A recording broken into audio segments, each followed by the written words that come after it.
Hello everybody, it's Hater, and welcome back to another Destiny 2 build video. As you can probably guess by the title, we're going to be talking about how to solo flawless the brand new loot cave dungeon, Grasp of Avarice, allowing you to not only farm the fabled Aya's Luna or the 1000 yard stair, but also maybe you want to get some of the armor for yourself.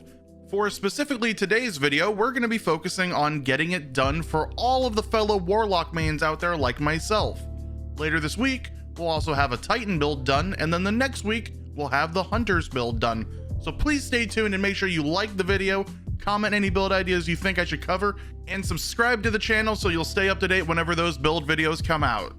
But before we get into going over each encounter of the dungeon and strategy that I have, we're going to go over the overall build that'll be getting the job done.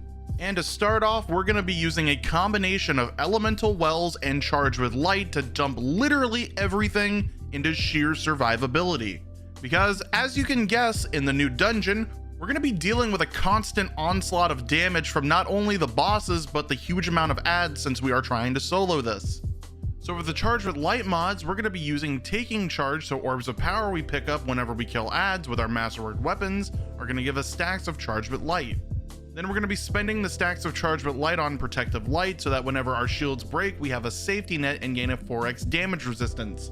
These two mods together are basically going to be the bread and butter of the entire build so that we have a chance to survive whenever the adds or a boss is damaging us too much. A prime example of this is the first boss from the dungeon.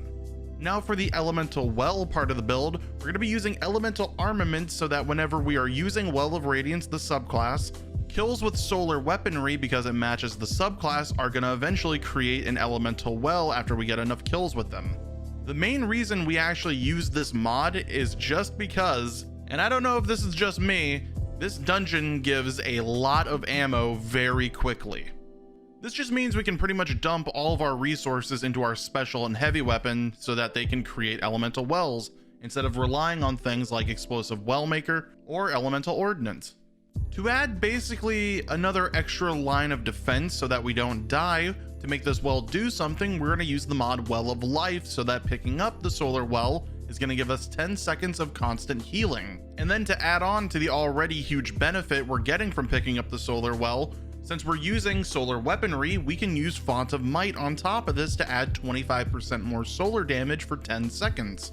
This in the long run is more of a bonus for whenever we are in a damage phase in both of the bosses. I personally find it helpful for whenever there is a thrall or a dread near damage phase that I can have it for 10 seconds and deal extra damage. Overall, cutting down extra damage phases I might have to do in the long run. Which now that will basically cover the main mods that you'll be putting at the end of all your armor. There are still some other ones that you want to put. In the loadout, when I get to that, we're going to be using a fusion rifle and a linear fusion rifle. So on our bond, we're going to be using particle deconstruction so we deal 40% more damage to enemies whenever we hit them. And then over at our boots, we're going to be slotting in a better already so that picking up orbs of power instantly start healing our shields. But now that we actually have gotten all of the mods out of the way, let's move over to the overall loadout, because this is the most important part of the entire build.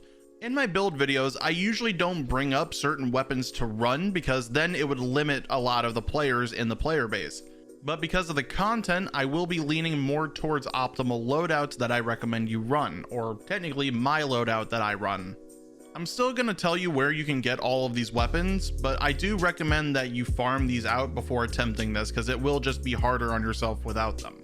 In my kinetic slot, I can pretty much use whatever that I find comfortable, but I personally enjoy using a scout rifle with explosive payload. The one that I use the most and that you're seeing in the video is a night watch with rapid hit and explosive payload. And you can get this version that I use from world drops in general. Or if you want to go and do the New Light campaign, you can get the curated roll, which is overflow and explosive payload. Then another scout rifle that you could use in this slot is the Hung Jury from Nightfalls with explosive payload. Both will get the job done. In my energy slot, we're gonna be using the Cartesian coordinate. If you don't have this, I highly recommend you pick it up because you're gonna want this with at least Vorpal weapon on it. It is easily the best weapon in the entire season right now because of Vorpal weapon and particle deconstruction combined. So if you don't happen to have this, it is also a world drop, so you could get this from the gunsmith, But if you have the Season of the Splicer unlocked, then you could focus Umbral Engrams and the Umbral Recaster in the helm for Shock Trooper to gain a 1 in 2 chance to get a Cartesian every time you do it. But the main reason that I use this over something like the Null Composure, which is more accessible to everyone, is because this is going to be our solar weapon to give us our solar wells. Then at the same time, it's also really good at boss DPS.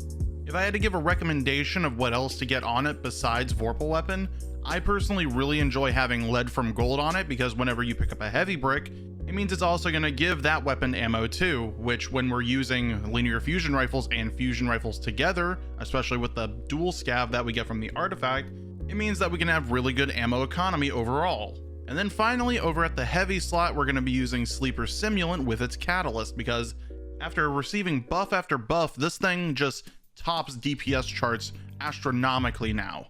And when we're going in for DPS with the build, we're going to be hitting for almost 125,000 damage per shot when we land a crit. So yeah, big deeps. If you don't have Sleeper though, you can still go to the exotic kiosk and pick it up from there. I highly recommend it. And overall, doing the boss encounters without it is just going to be really slow and tedious. Now moving over to the armor, so we have a proper idea of where everything's going to go.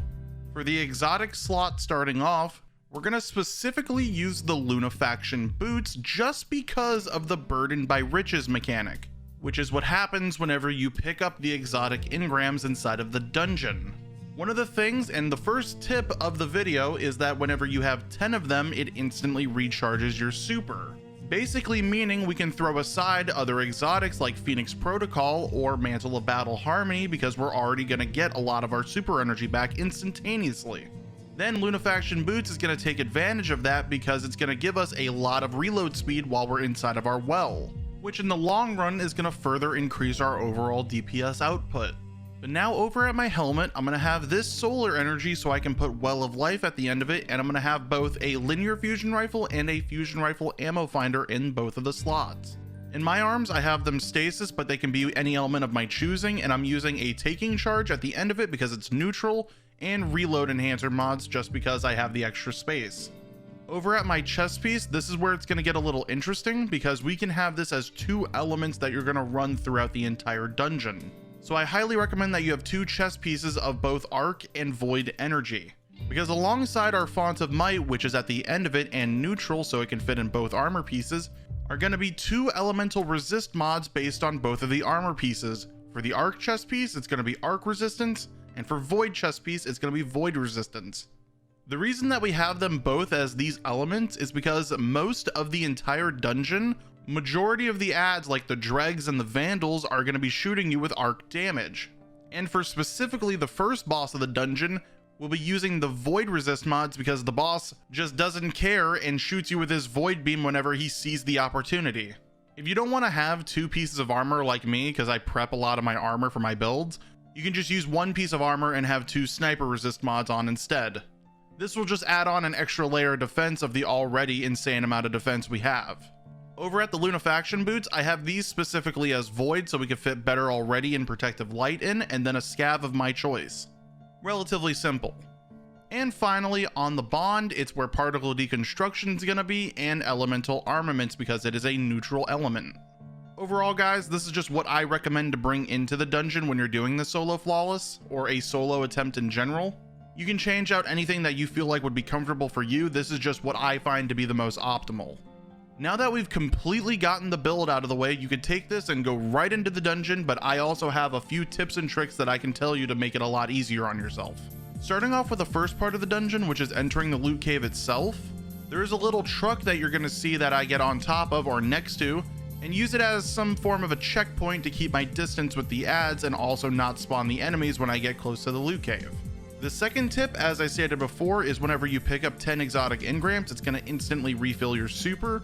So whenever you fully clear out the loot cave and have more than 10 stacks of Burdened by Riches, you can lay your well outside of the cave, fill the crystal, and then exit the cave to where you can kill the ads again, but now inside of a well. Rinse and repeat this process until you move on to the next part. Tip number 3, where you're inside of this giant room and you have to go from door to door into the tiny rooms with all the thrall. What you can do is the moment that you enter, you jump on the platform closest to the left and stand on it, And if you hold your healing grenade and float, you can float for much longer and just clear the entire gap, skipping it all. Then turn right around, enter the room, go up into the ceiling, and turn on the console to go to the next part of the dungeon. Next up for a few tips, which is Phrygia, the first boss. You can make your life easier after killing the Vandal that has the Scorch Cannon by just picking it up from the floor under him. I've seen a lot of people that I've done this dungeon with or seen do the dungeon that jumps up on top of the platform and straight up die to the boss because they can't get down and he's lasering them. The next tip inside of the boss room involves using the trick that I mentioned before with 10 Burdened by Riches, because now that you've got the Scorch Cannon, you can shoot it at the kiosk to enter one of the rooms and immediately lay your Well of Radiance inside of it. Don't be afraid, because this isn't going to waste your well for DPS phase. You can kill the ads inside of the well and pick up the engrams to instantly gain your super again, just to rinse and repeat on the other room. After dumping at the crystal twice, you'll be able to do damage to Phrygia. And here's where the next tip for the boss fight comes in. You'll lay your well right behind the crystal, and you're going to try to do something a little weird where you're going to tag with the fusion rifle so you instantly proc particle deconstruction, and then you're going to do your best to hide behind the crystal at the same time as shooting the boss. Then for the final two tips in this boss room, that at least I did or noted, is after the DPS phase ends, the crystal's going to go back to its original state, and you're going to want to crouch behind it so that the boss doesn't shoot you over it, and you want to wait until he disappears. The moment he teleports, you're going to run to the cover to the left and hug the left wall while being shot at the same time. If you're lucky, you won't get damaged at all, but sometimes you will get your charge with light stacks taken and protective light will save you. At this point, you're not going to have your super, so you're going to want to kill all the ads and play it slow, and then stand behind the middle cover platform right in front of Phrygia, because the boss isn't actually going to come up to the top platform and mess with you, so you can just sit there and wait until your super recharges again, just to rinse and repeat, and eventually, in like 2 or 3 phases, you'll kill it and move on to the Sparrow Racing part. Now, the only thing I can really say about the Sparrow Racing part is that it's heavily reliant on RNG for the enemies to either hit you or not hit you.